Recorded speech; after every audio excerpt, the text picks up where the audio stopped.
Did this panel get it right?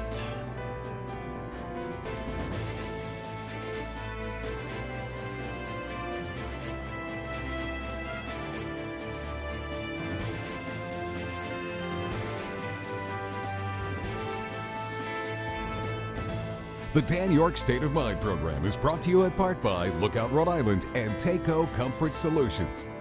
You know, the term LEOBOR is something that people are starting to get to know, but nobody knows what it is until it's explained. It's an acronym for Law Enforcement Officers' Bill of Rights. And it's the regulatory legislation that actually determines personnel matters for police officers when they get into situations where their situation needs to be evaluated.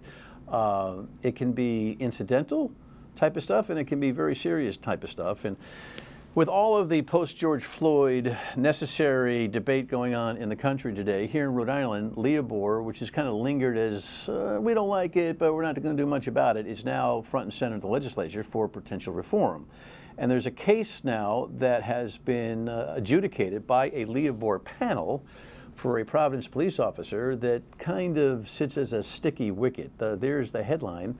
I have two terrific guests tonight to talk about this. I'm not sure they agree on a lot, but hopefully this is going to be a good work session. And I'll introduce them to you when we come back from this story, which lays out the foundation. It was the same day the U.S. Supreme Court overturned Roe v. Wade. A rally at the Rhode Island State House turned into a brawl. In the melee was Jeann Lugo, an off-duty Providence police officer captured on video striking Jennifer Rourke in the face. The two were running for the same Warwick Senate seat at the time, Lugo as a Republican and Rourke as a Democrat. At his criminal trial for assault months later, Lugo said he struck Rourke in order to help another person who was being assaulted. If I did not deal with the person that was grabbing onto me, I was going to, one, lose the suspect, and two, I was worried about my firearm being exposed. A judge acquitted Lugo of the crime, but his employment with the city of Providence was still unclear. Last year, then Chief Hugh Clements said Lugo should be fired, citing 7 administrative charges.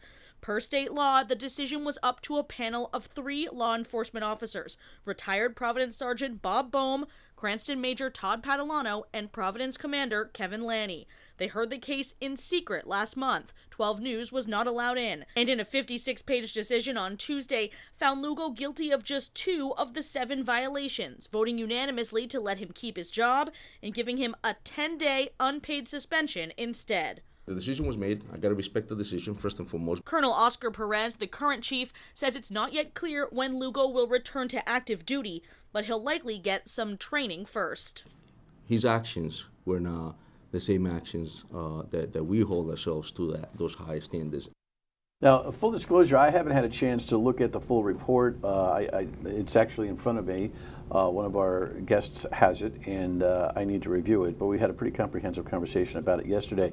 Immediately to my right is Kevin Lynch. He is the chief of the Bristol Police Department and the president of the Rhode Island Police Chiefs Association, and Harrison Tuttle, who's the president of Black Lives Matter and the Rhode Island PAC version of that. Harrison's been here before, and Chief is making his first appearance. Thanks very much. Here is, not to disrupt your thing, but here is the 57-page report, which you kindly kind of went through with me on the radio on the Wednesday show. Of course, we tape on Thursdays. You're seeing this on Friday and Sunday. And I want to get into some of the play-by-play of it because it seems to be very germane to the argument that you're making about this particular case, and as it pertains to the statute that I think everybody agrees needs at least modification, if not deletion.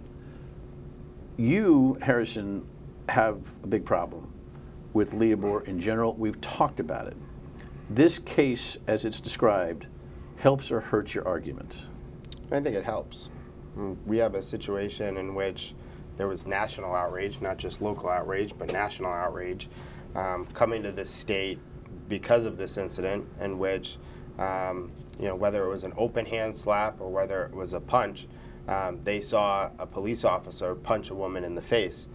And the reaction that garnered and the decision that was made 2 days ago is not a good outlook on the LEOBOR process in general. I would be in a very difficult position right now to come up to you and say that the LEOBOR process is working or is not working if the decision was found that Lugo was guilty.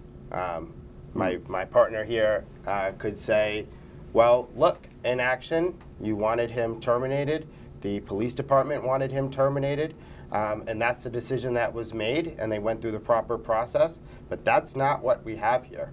We have former police chief Clements go on a WPRI article and say that he lost faith in Officers Lugo's ability to have self-control. And is that somebody that we want on the force? So we're going to have, a little later in the conversation, I want to talk about the juxtaposition between where the chief was, the former chief, was articulating his concerns and how this whole thing meted out.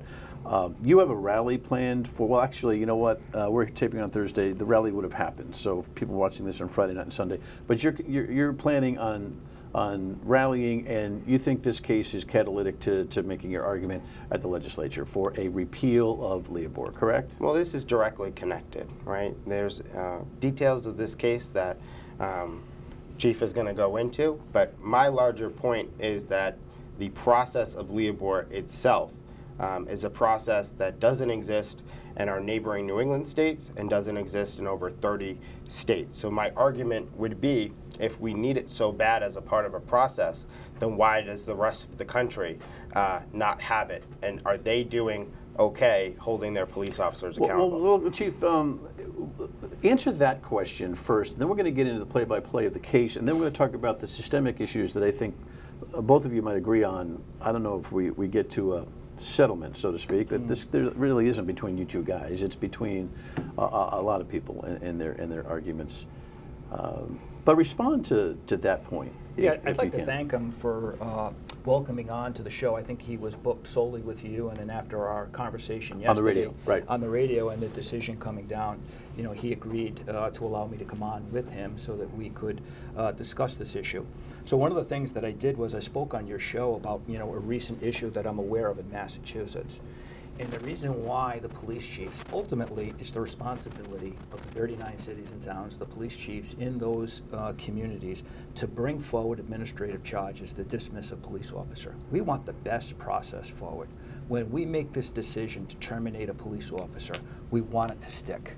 We're not just going through an exercise on the goodwill or the will that a LEOBOR panel will save this guy. He's part of the team. He's a good guy or a gal, and we're just flexing and going through the administrative process, and we're hoping that he returns back to our ranks, because that's what cops do. We stick up for each other, right? That's what folks really think is really going on. What LEOBOR is a process. It allows us to remove bad apples from the force. By repealing LEOBOR, you're doing every chief in this state and the superintendent of the state police a disservice. We'll talk more about that a little bit later on, but to Harrison's point about comparable states. Yes. You argue, hey, listen, Mass doesn't have it, why? But you made a point to me on the radio yesterday that I want to reinforce here today, and that is, be careful what you think on the surface. Litigation seems to be chronic in Massachusetts about termination and significant discipline for police officers. Explain. I would say to your readers, go to a Google search and put in Massachusetts police officer wrongful termination. And I did it prior to coming on to the show, and I spoke to you yesterday about a Fairhaven police officer who just won a judgment for $830,000, and it could be over $1 million he's now suing for legal fees. From what the article states, and it was done here at Channel 12 by Tim White, officers showed up for work with intoxicating beverage, the smell of alcohol on his breath. He was sent home and dismissed showing up for work intoxicated. That officer, since 2016, has been fighting back for wrongful termination in Massachusetts. Do you see this point? I'm going to accelerate. There's so much to cover. Do you see the point that the chief is making in that Mass may not have it, but they're chock full, and their court system is choking with wrongful termination problems? I would see the point, except it's not just Massachusetts. It's, of course, over 30 states in the country. And if LEOBOR was such a need because of litigation, I really wonder why LEOBOR isn't being pushed nationwide. throughout the General Assembly. If it is something that is so critical to holding police officers accountable, I'm wondering why, in over the 30 years in which this was implemented, it's kind of a hasn't fascinating been question. Yeah, it is. Do you have an answer to that? I do. You know, certainly the origins of LEOBOR were overzealous police chiefs, right? If you weren't with the political party, you weren't on the team of the police chiefs. You know, police officers back in the day felt the wrath of that. And LEOBOR certainly came in for those particular protections. Now, as we've become better educated with the process, we know that one of the positive things with LEOBOR is once a police department brings the charges against an officer, the officer has 5 days to tell us, I would like to flex my due process rights and ask for a hearing. City or town has 10 days to produce the evidence. Then they have to select 2 police officers. There's timelines and guidance for every step along the way. So within 120 days, in essence, you're going to have a decision, whether you like the outcome of it or you don't like the outcome of it. There's a procedure in place. These matters here, Massachusetts Supreme Court, we want to have it at will. So if we go with what Jim Vincent always talks about, and you talk about repealing LEOBOR, right? We're going to be having these officers on the ranks tying up of a position. Guy in Fairhaven was 6 years. You can't fill that position because you have to pay somebody, and this officer could come back, and most police departments are capped. You can't go over the cap. Sometimes you Meaning have... if somebody is litigating to hold on to their position, the position stays intact and is unfillable at the time. Unfillable. All right, listen, we could. I got to move this along because there's so much to do. When we come back, I want to talk about the case itself, because the Chief is making some points about how this LEOBOR process went, and then we'll talk perhaps at the end about what the system should look like. Stay with us.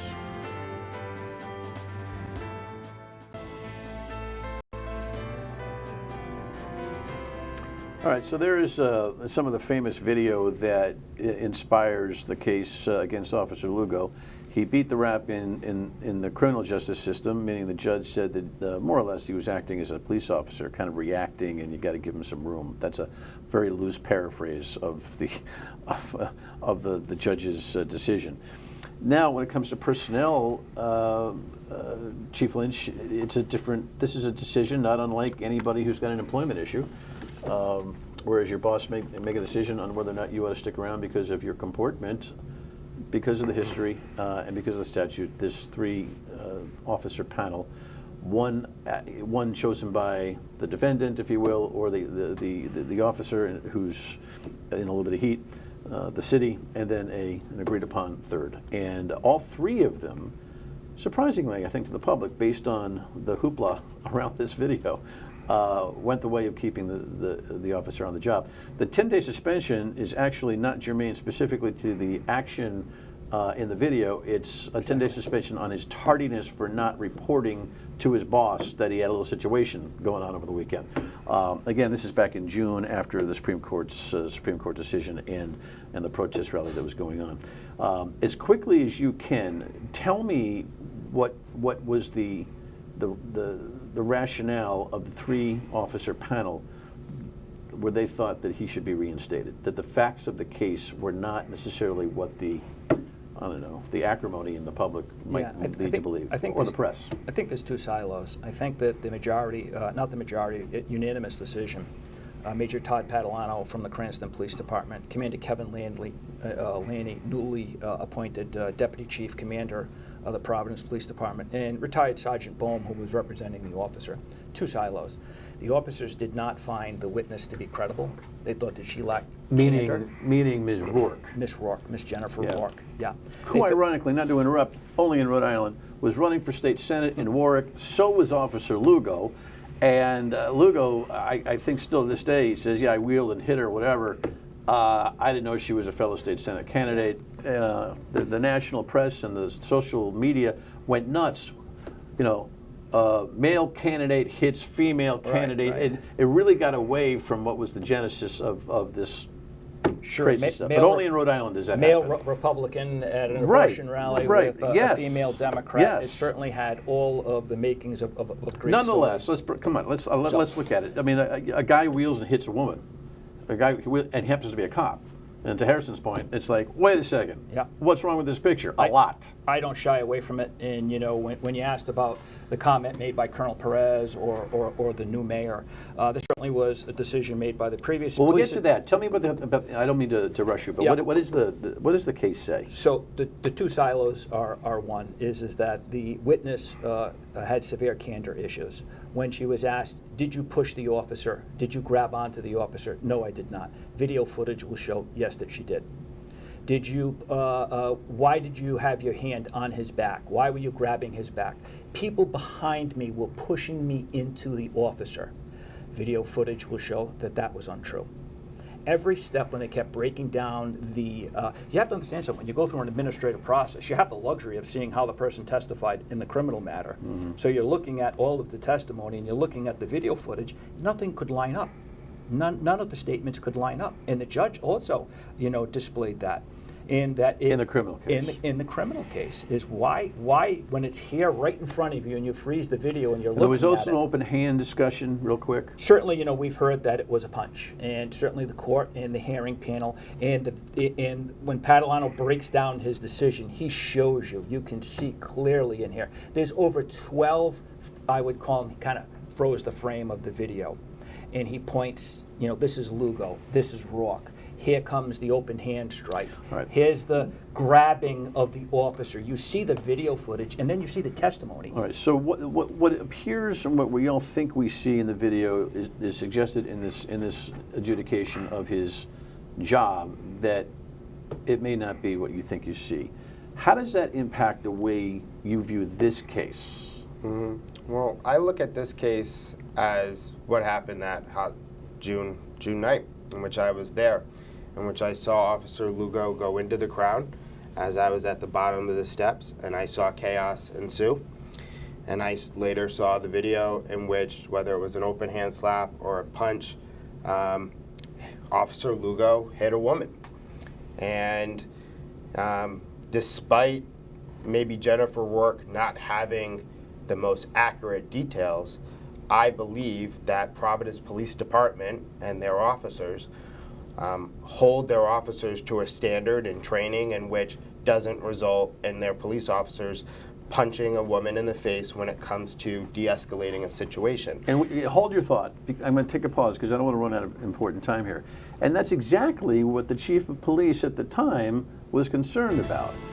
Some interesting conflict here when we come back. Stay with us.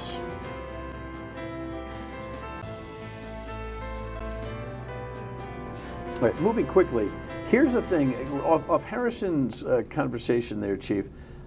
Chief Clements was demonstrative in his complaint and effort to terminate Officer Lugo, which added plenty of incredible fuel to the fire for his termination. Then you get these three officers who run down this audit, this real close tape analysis and witness statement analysis, and it comes out a different way. Really interesting is that Deputy Chief Lanny, recently promoted to Deputy Chief, votes against his own administration. Now, there was a transition. Chief Clements worked for the former mayor. Chief Clements has resigned. Chief Perez, who's an ally and a right arm of Chief Clements, continues to take the stand that he's got to go. And his own right-hand manager says no. Right. It leaves the public in a place where the public's wanting here. Yep. Help me with that. Yeah, certainly, you know, Commander Lanny, you know, called it straight after he reviewed all of the evidence, and that's that second silo, you know, that I talked about. One was the candor issue, you know, with the witness, and the second issue is that, you know, Commander Lanny and all of the panel members looked at all of the evidence objectively. They broke it all down. What they realized was that the Providence Police Department failed in its own policy making. Right? They're a nationally accredited police department, and there's rules of procedure. How so? How so? In their internal affairs, policies and procedure, they have a duty and an obligation. They shall investigate all matters, internal affairs, complaints against the police officer prior to moving for any type of disciplinary So they didn't do their termination. diligence. They did not do their diligence. And when you say Deputy Chief Lanny called it straight, Not an easy thing for him to do, to vote against his peers. He's a high-ranking member of the police department. Understood, but newly appointed. But you're endorsing his review. Yes. You didn't sit on that panel. No, I did not. You're looking at the notes that they're providing you. So I'm not suggesting that you would have seen it differently or I would have seen it differently, but it's kind of, to Harrison's point and to the point of people who are concerned about the makeup of the panel as it is legislated, there's a little bit of a, no matter how credible this report feels, looks, tastes, seems, right, there's still 3 cops that are deciding on a cop. And that's something that, yes. But let me just make a point to that. If you're Vin Regusta, you're the city's attorney, and you're designing a panel, you want the people that you had on that. You have Major Padalano, a former ally of Vin Regusta's, the city's attorney. They have prosecuted cases together. Padalano calls it straight. He's the guru of Bill of Rights. And when Regusta found out Padalano was there, the city thumbs up. They gave the agreement. We've got a great panel. We've got a great umpire. I get that. I am not entirely, and it's not my place, but I will tend to lean on one of our most highly regarded police chiefs Rhode Island has ever had, and Chief Clements, who I have a great relationship with.